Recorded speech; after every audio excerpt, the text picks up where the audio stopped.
the kingdom cannot be declared by an immature son. And this is where lots of people get it wrong, only because you have the gospel of the kingdom and you want to run ahead to kind of share the gospel of the kingdom.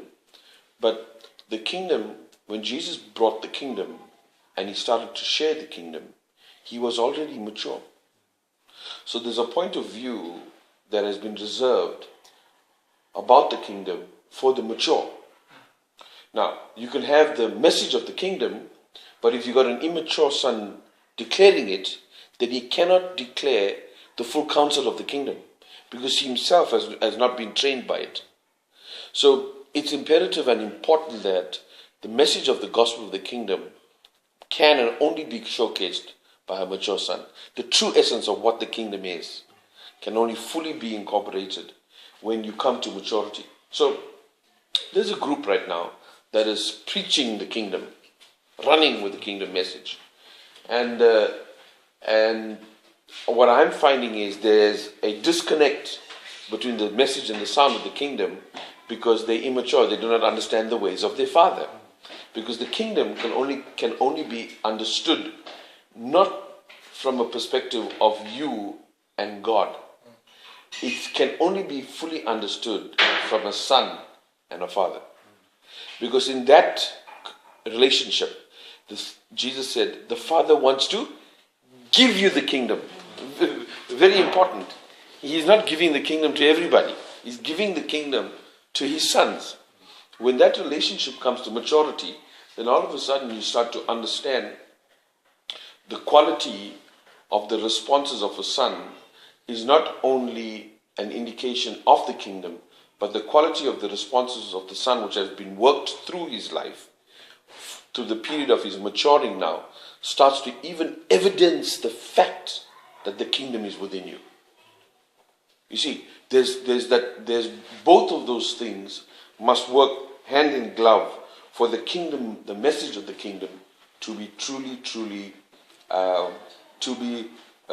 for the kingdom message to have value in its fullest output. Otherwise, you're going to have misfiring words of the kingdom. So, like right now, there's a gospel of the kingdom that's going out about you being. There's a message called the 7 mountains of the kingdom. I don't know if anybody heard about that. The 7. It's actually called. It comes from a place of dominion theology. Dominion theology was also rooted in Reconstructionism. Reconstructionism was built in the early 1990s by a man called Rushdoony. Rushdoony had come in just after the restorative graces of the prophet. 1990 saw the restoration of the grace of the prophet.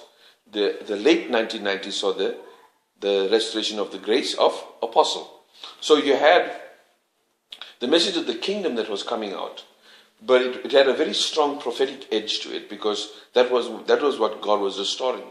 So what happened was this guy, in the limitations of the grace that was now poured out to this generation, they started to formulate a theology called dominion theology or Reconstructionism, and they came up with the theology of the 7 mountain mandate. The 7 mountains were the mountains of education, the economy, the legal, all of these things that formulate. I don't even know all the 7, tell you the truth. All of the things that constitute the makeup of the world, the systems of the world, the 7 systems of the world. Religion is one of them. Finance is the other. Law is the other one. What's the other one? Education is the other one. Military is the other. What's the other thing? Well, but there's 7 of these things, right? And basically what they were saying was we need to infiltrate these systems with the gospel of the kingdom, because the purpose of the gospel of the kingdom was to bring dominion to the earth. Remember, the original intent of God was man to have rulership and dominion over the earth. See, now this is where the thing goes off. The dominion that you have was given to you not over the world. The world and its systems are the operative of the cosmo-creator, Satan himself. We had dominion over the earth. That's why all of the signs and the wonders recorded in the Bible is the miraculous of the earth serving the sun. The fish jumping in the boat, Jesus walking on the water, Jesus calming the storms, Jesus multiplying the bread and the thing. The healings of Jesus is what happened then. They then coupled together what Jesus was doing with the healings, and they pulled in together the signs and the wonders, and they called that what? The miracles of Jesus. But both of those functions of the Son of God in the earth had two fundamental differences. One was the Son ruling over creation, while the other was bringing restoration to the human frame, which was also indirectly the created frame that God, what God made man in his outer form. But what you start to see is Jesus' miraculous was how nature was now serving the Son. You see, that's the miraculous. And the Bible talks about signs and wonders will follow you. It's the signs and wonders of nature. Creation will start serving you. So that's the indicator for you to understand that your dominion mandate is now working. When things are serving you from creation, then you understand the authority by which you were meant to orchestrate that authority. And then we heard stories of members in the household, of where there was tremendous danger of while this one lady was driving in a slippery mountain pass where it was snowing, a whole lot of fog just covered the mountain, and she was driving with her daughter all alone. And she heard the sermon that Sam was teaching about ordering creation. And she said, Lord, Father, I need now to execute a word into creation. And she started by faith, said, fog lift. And all of a sudden, a wind came and started to blow all the fog off the mountain.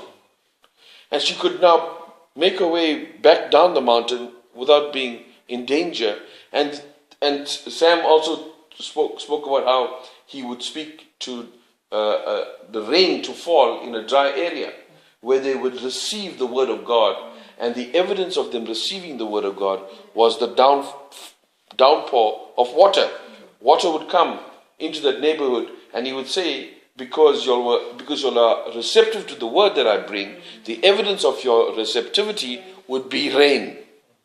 So now we're seeing the sons of God now coming into their own and now lording over. See, one of the fundamental, one of the seven spirits of God is the first one, which is lordship. Lordship is the act of the Son to lord over creation. You have the authority to lord over creation. Now, that comes to mature in a son that has been able to, firstly, bring his life into order, then order his family, then now God extends the rule to others' lives, and then he further extends that order into creation.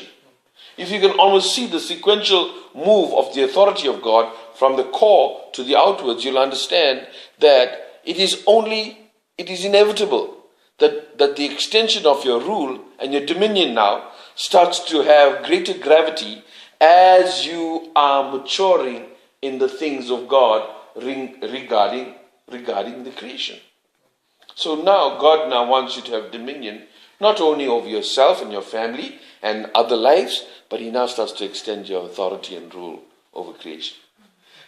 That is when the kingdom now is fully operative and functioning in you, through you, for the benefit of God's will in the earth. That's a great place to be like. I mean, it's nice to be able to call the fish into the boat. It's nice to have all of these great stories. But what we must focus on is, why did Jesus have the ability to do the things that he did? It was because he was a mature son. And when you get people say, but where is the miraculous that used to be in the Jesus' days? Why are we not seeing it? The answer is very easy. We have an immature bunch of kids running around trying to wield